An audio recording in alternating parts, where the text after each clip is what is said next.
I've been watching true crime shit, and I saw one today. This lady murdered her 2 children so that she'd have more time to fuck her dog. The fact that you're watching true crimes makes you a little bit woman. I was going to call it gay immediately. I'm so glad we're on the same page here, Woody. No straight man I know watches true crime. That is totally chick. Yeah. What is true crime? Maybe I don't understand. I'm sure it's a lot of fun. You put your robe on and you sashay into the kitchen to get your popcorn, and then you come back out and throw your feet under you like that. I don't understand. I don't understand what true crime. What makes true. So what I'm watching is, a documentary about a lady who murdered her children. Is that's the gay part? Yeah. Being into you didn't know this? True crime is like an almost entirely female genre.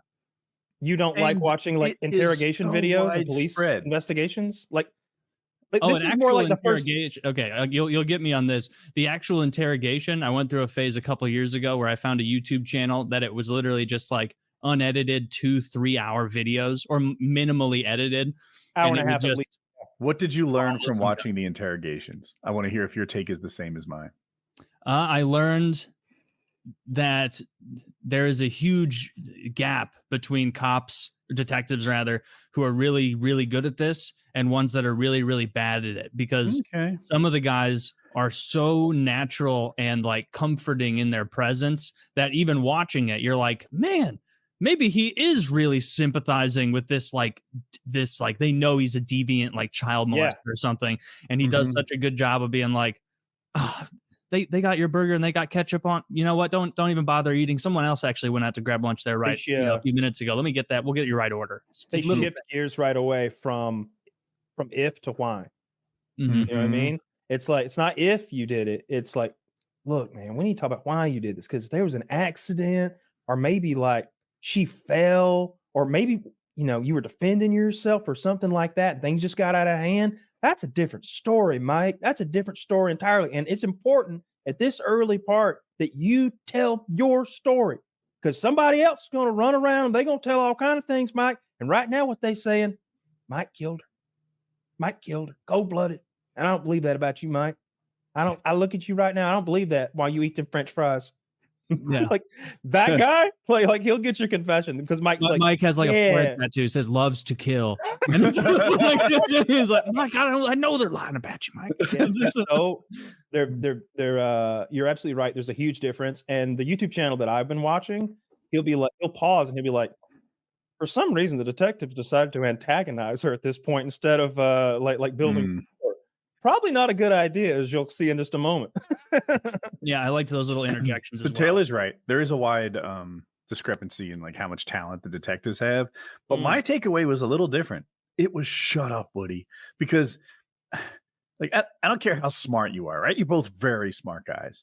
But if you entered a guitar playing competition against someone who does this all the time, you would get smashed. Yeah. And while an interview is not quite as fish out of the water as my example, you might not be, well, Kyle might be, but Taylor and I are not prepared to deal with like detectives asking hard questions. Just be quiet. I talked to them a good bit, like when I got arrested on the drug thing, until the point where like they asked a question that mattered. You know what I mean? Like, I'm not retarded. You can't just be like, did you do it? Your name. Yeah. Oh no. like that wasn't going to happen. But if they start getting into like details and for anything specific to what's going on, it's like, I can't talk about all that. We're going to have to go to the lawyer situation because I don't know what my defense is going to be here, but it's not looking good. But no, I love those. This lady, they had her Facebook messages. She's like messaging some dude. And she's sending dirty pictures of her fucking the dog and stuff. And she's like, yeah, I want to see you and me and you and the dog and get it on. But got to watch the fucking kids. Got to watch those kids. She hung her kids in the basement. Oh, I mean, it seems like this was a pretty cut and dry case, right? I know. Cut and dry. Blockers, right? Let her off. 40-minute video. They got called to the stand, Rufus. As a character witness, he rushes up to her and licks her. There's one guy holding like 5 pairs of soiled panties, like in medical gloves, holding them in front of the dog. This other guy was a YouTuber.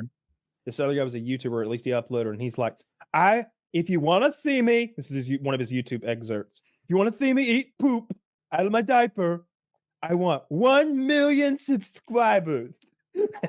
This is a giant fat man, and he was like doing diaper fetish stuff online, and that should be enough to lock that guy but up. he was poisoning his family. He was giving them laxatives and Epsom salt, so they were all shitting themselves, and I think he got off on it.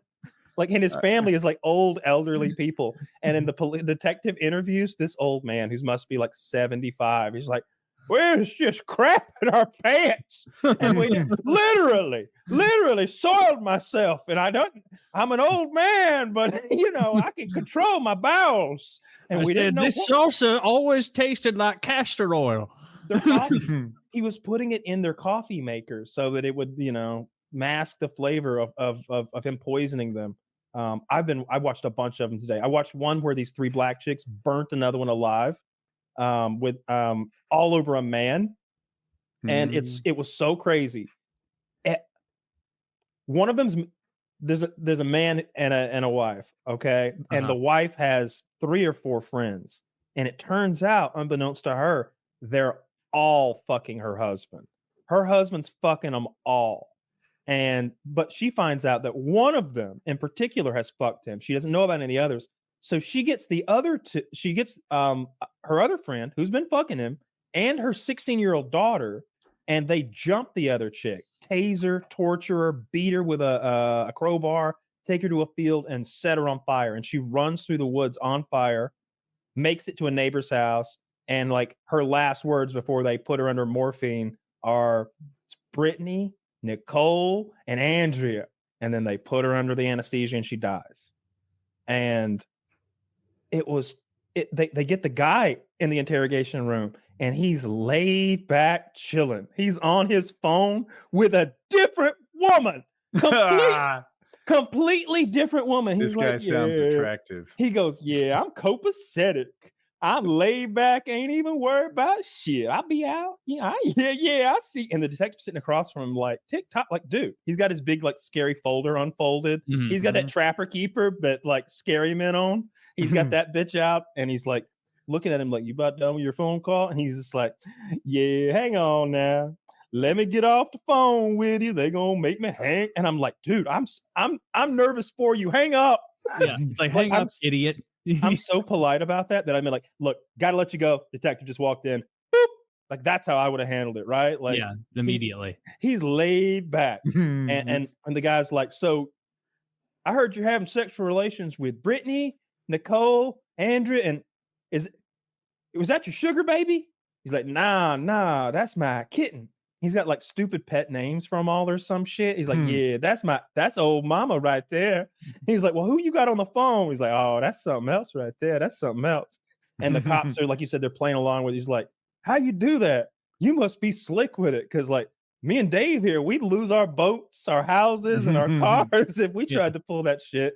And he's like, "I just doing my thing." And it was like, oh my God, he was the only innocent one. He had nothing to do with burning that poor woman alive. He was just fucking everybody in the whole trailer park. I don't know if innocent's the first word I'd pick, but innocent of murder. Very, very related to. She's on death row in Florida right now. The one who did that stuff. Yeah, those are finished DeSantis. This I heard, isn't abortion going on the ballot in some manner down in Florida soon? It is, yeah. So Florida has some of the tightest abortion laws, and they're going to put it and see if I think maybe the Supreme Court, the Floridian Supreme Court, just ruled in favor of it. The state constitution has a right to privacy, which is sometimes used as an abortion defense, like to make it legal, and that didn't work.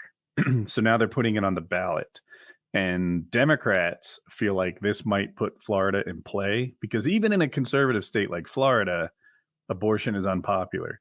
So while people might not come out to vote for Joe Biden, they're likely to come out and vote for abortion.